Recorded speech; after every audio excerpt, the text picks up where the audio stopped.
আসসালামু আলাইকুম। আমরা আজকে ভেক্টরের হায়ার ম্যাথের ভেক্টরের অপারেশন বিভিন্ন ধরনের যোগ, বিয়োগ, গুণ, ভাগ অপারেশনগুলো করব। তো তার জন্য প্রথমে আমাদেরকে মোড সিলেক্ট করতে হবে। এরপরে মোডের সিলেক্ট করার পরে যে মেনুটা আসবে ওখান থেকে ভেক্টরটা খুঁজে নিতে হবে। ৮ নাম্বার অপশনে ভেক্টর আছে, এড প্রেস করে দিলাম।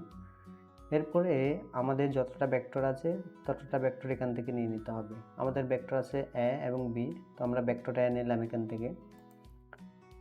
ভেক্টর এ নেওয়ার পরে এখানে আমাকে জিজ্ঞেস করতেছে যে এখানে কয়টা মান আছে এ ভেক্টরে, যেমন আই, জে, কে এই ধরনের মানগুলা। তো আমাদের তো 3টা মানই আছে, তাহলে আমরা 1 সিলেক্ট করে দিব। এরপরে এখান থেকে আমরা ডাটাগুলো ইনপুট দিয়ে দিব। তো 3i এর মানটা ইনপুট দিয়ে দিলাম সমান দিয়ে, এরপরে +2 ইনপুট দিয়ে দিলাম। এরপরে হচ্ছে -4, এখানে চিহ্নসহ প্লাস না হলে চিহ্নসহ আমাদেরকে মানগুলো ইনপুট দিতে হয়, না হলে আনসারটা ভুল আসবে। তো আমরা ভেক্টরের মানটা ইনপুট দিয়ে দিলাম।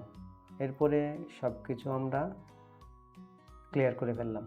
এরপরে হচ্ছে বি ভেক্টরের মান ইনপুট দিতে হবে। তো বি ভেক্টরের মান ইনপুট দেওয়ার জন্য আবারও মোডে যেতে হবে। এরপর এখান থেকে 8 নাম্বার অপশনটা সিলেক্ট করে এখান থেকে ভেক্টর বি 2 নম্বর অপশনে সিলেক্ট করে দিতে হবে।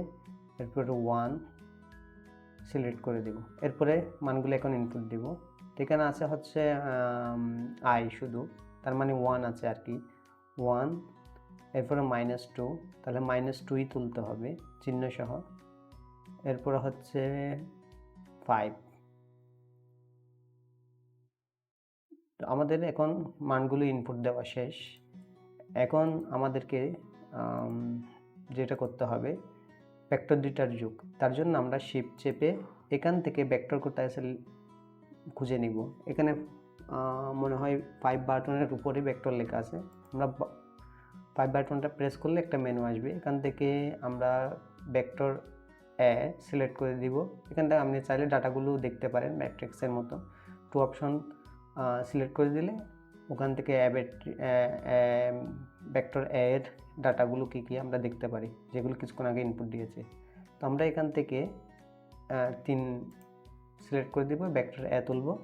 এরপর হচ্ছে প্লাস, এরপর আবার শিফট চেপে আবার 5 চাপলাম, এখান থেকে বি ভেক্টরটা তুলে নিব 4 প্রেস করে, এবং সমান চিহ্ন চাপ দিলেই আমাদের এখন আনসারটা দেখাচ্ছে, অর্থাৎ ভেক্টর দুইটার যোগফলটা এখানে দেখাচ্ছে 4, 0 এবং 1। এখন যদি আমরা ভেক্টর দুইটা বিয়োগ করতে চাই তাহলে কি করব, সেম ব্যাপার। শিফট চেপে আমরা এখান থেকে 5 প্রেস করব, ভেক্টরটা তুলে নিব, বিয়োগ দিব। এরপর আবার শিফট চেপে আবারও ভেক্টর 5 চেপে ভেক্টর বি তুলে নিব এখান থেকে, ভেক্টর এ মাইনাস ভেক্টর বি, এবং সমান চিহ্ন চাপার ফলে এখান থেকে মাইনাস ভেক্টর দুইটার বিয়োগফলটা এখানে দেখাচ্ছে 2, 4, -9। এটা হচ্ছে আমাদের ভেক্টর দুইটার বিয়োগফল। এখন যদি ডট গুণন করতে চাই তাহলে কি করতে হবে, ডট গুণনের জন্য আমাদের ভেক্টরের কিন্তু অপশন আছে। এখানে শিফট চেপে ভেক্টর 5 চাপবো, এখান থেকে 7 নম্বর অপশনে কিন্তু ডট আছে, সে ডটটা নিতে হবে। তার আগে কিন্তু আমাদের ভেক্টরগুলো তুলে নিতে হবে। তো আমরা ভেক্টর এটা তুলব 3, এরপরে কিন্তু ডট তুলতে হবে। শিফট চেপে এখান থেকে 5 চেপে 7 চাপবো, 7 চাপলে আমাদের ডটটা উঠে গেছে। কিন্তু এখানে দশমিক দিলে চলবে না, কিন্তু দশমিক দিলে মান ভুল হবে, আসবে না। আমাদের ডট ভেক্টরটাই তুলতে হবে। তো শিফট চেপে আবার 5 চেপে ভেক্টর বিটা তুলব, সমান চাপার সাথে সাথে আমাদের আনসারটা চলে আসছে -21 হচ্ছে আমাদের এ ভেক্টরের এবং বি ভেক্টরের ডট গুণফল। এখন ক্রস গুণন কীভাবে করতে হবে, তো আমরা শিফট চেপে 5 চাপবো, এখান থেকে এ ভেক্টরটা তুলে নিব, এরপরে গুণ চিহ্ন দিতে হবে। এরপর আবার শিফট চেপে আবারও এখান থেকে বি ভেক্টর তুলে নিতে হবে, A vector cross B vector সমান চাপলে আনসারটা চলে আসবে।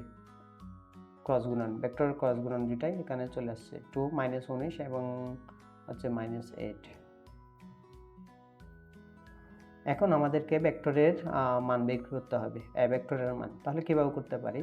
এই জন্য আমাদেরকে প্রথমে এখানে এই যে SYP এই বাটনটা প্রেস করতে হবে। আচ্ছা যাই হোক, এখানে না, সরি, শিফট চেপেই করতে হবে। শিফট চেপে আমরা এই বাটনটা তুলে নিলাম। এরপরে ভেক্টরটা তুলতে হবে, যে ভেক্টরের মান বের করতে চাই। আমরা এখান থেকে এ ভেক্টরটা তুলে নিচ্ছি। প্যাকেট ক্লোজ করে দিয়ে সমান চিহ্ন চাপ দিলেই আমাদের এ ভেক্টরের মানটা দেখাচ্ছে। অনুরূপভাবে আমরা চাইলে কিন্তু বি ভেক্টরের মানও বের করতে পারি।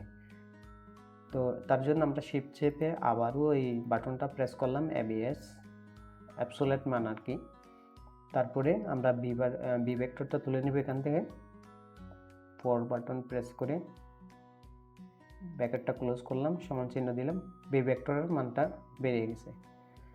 আমরা যদি চাই স্কেলার গুণন করতে কোনো একটা ভেক্টরের সাথে, যেমন ধরুন 3a, তো 3 দিলাম, এরপরে শিফট চেপে ওই ভেক্টরটা তুলে নিব, ধরেন ভেক্টরটাই তুলে নিলাম এবং সমান চিহ্ন চাপ দেওয়ার সাথে সাথে কিন্তু আমাদের ভেক্টরের মানটা চলে আসছে। তো 9, 6 এবং -12 এটা হচ্ছে আমাদের স্কেলার গুণন। এখন দুটো ভেক্টরের মধ্যবর্তী কোণ আমরা কিভাবে বের করতে পারি? দুটো ভেক্টরের মধ্যবর্তী কোণ কিন্তু নরমালি বের করার এখানে কোনো অপশন নেই, আমাদেরকে সূত্রটা জানতে হবে। Theta equal to cos inverse A B ভেক্টরের ডট গুণন এবং ভাগ এ ভেক্টরের মান ক্রস গুণন বি ভেক্টরের মান। তাহলে আমরা প্রথমে এ ভেক্টর এবং বি ভেক্টরের ডট গুণনটা করে নিব।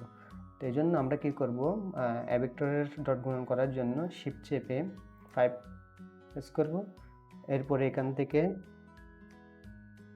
আমাদেরকে এ ভেক্টর এখান থেকে তুলতে হবে। আমরা এ ভেক্টরটা তুলে নিচ্ছি। এরপর আবারও শিফট চেপে 5 প্রেস করলাম। এখান থেকে 7 অপশনে গিয়ে ডট তুললাম। এরপরে আবার এখান থেকে 5 প্রেস করে বি ভেক্টরটা তুলে নিলাম।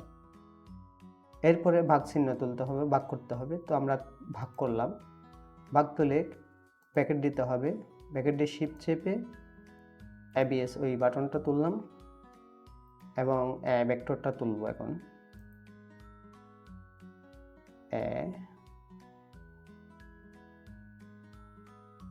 3 নম্বর অপশনে ব্র্যাকেটটা ক্লোজ করে দিলাম। এরপরে গুণ চিহ্ন দিতে হবে। এরপরে আবার শিফট চেপে ABS বাটনটা তুললাম। এরপরে করতে হবে বি ভেক্টর তুলতে হবে। শিফট চেপে 5 প্রেস করলাম, 4 থেকে বি ভেক্টরটা তুললাম, ব্র্যাকেট ক্লোজ করে দিলাম। ব্র্যাকেট দুইবার ক্লোজ করতে হবে, সমান চিহ্ন দিলাম। সমান চিহ্ন দেওয়ার সাথে সাথে আমাদের মানটা চলে আসছে। এটা কিন্তু এখনো ডিগ্রিতে আসে নাই মানটা। তো আমরা কি করব, এগুলো কেটে দিব, সব কেটে দিলাম। এখন আমাদের তথ্য শিফট চেপে cos ইনভার্স তুলতে হবে। এরপরে আনসার, এখন যে আমরা মানগুলো কিছুক্ষণ আগে বের করেছিলাম সেটা আনসারের মধ্যে স্টোর আছে। আনসারটা তুলব, ব্র্যাকেটটা ক্লোজ করে দিয়ে সমান চিহ্ন চাপবো। আমাদের আনসারটা চলে আসছে 35 ডিগ্রি সামথিং। এটা যদি আমরা এই বাটনটা প্রেস করি তাহলে এটা ডিগ্রিতেই দেখাচ্ছে, মিনিট সেকেন্ড এগুলোতেই দেখাচ্ছে 35 ডিগ্রি 23 মিনিট 42.56 সেকেন্ড। তো এটাই ছিল আমাদের আজকের ভেক্টরের বিভিন্ন ধরনের অপারেশন ক্যালকুলেটর ইউজ করে। সবাইকে আবারও ধন্যবাদ জানিয়ে আগামী ভিডিওর আমন্ত্রণ জানিয়ে এখানে শেষ করছি। ধন্যবাদ।